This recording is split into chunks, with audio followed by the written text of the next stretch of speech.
I have a story for you all to hear. Before this season started, I actually didn't want to watch this anime. I mean, this rom-com about Alya speaking Russian. Outside of this gimmick, does this anime do anything different to other high school rom-coms? Not much really, so why did I watch it? When the season started, I kinda had a bit of a change of heart, such that my mind basically said, okay, the gimmick is all about Alya speaking Russian whenever the situation calls for it. So, how about we don't care about everything else and just watch the anime based on how well the author uses these moments where Alya speaks Russian. So, there you have it. My one metric in assessing this anime is all about the execution of Alya's moments where she speaks Russian. That's all I care about, so that was my mindset going into this anime. And guess what? It's actually my favorite part of the anime. I really find it adorable whenever Alya speaks Russian because it solves two problems that most high school rom-coms have failed to address. First, a lot of female MCs in these kinds of anime tend to, they don't express what's on their mind when they're with the male MC.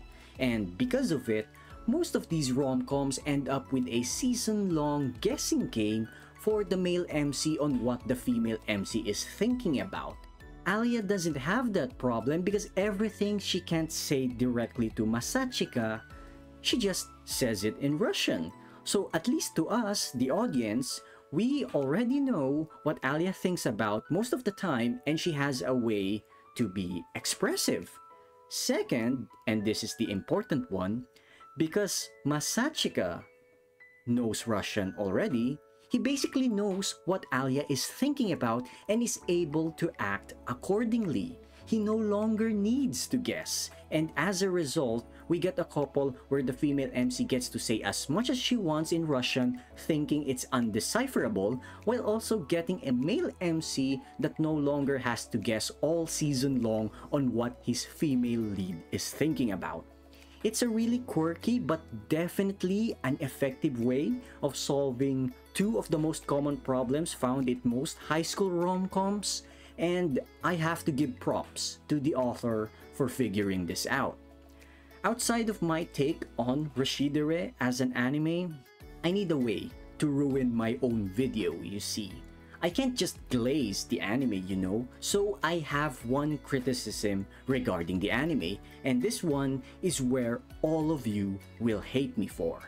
Everyone knows who the fan favorite is for this anime, and it's obviously not Alya. It's the one and only Yuki Suo. And here's my take. When I first saw her in the story, I didn't mind much of her character. Typical Imoto who sometimes teases her brother, that kind of trope.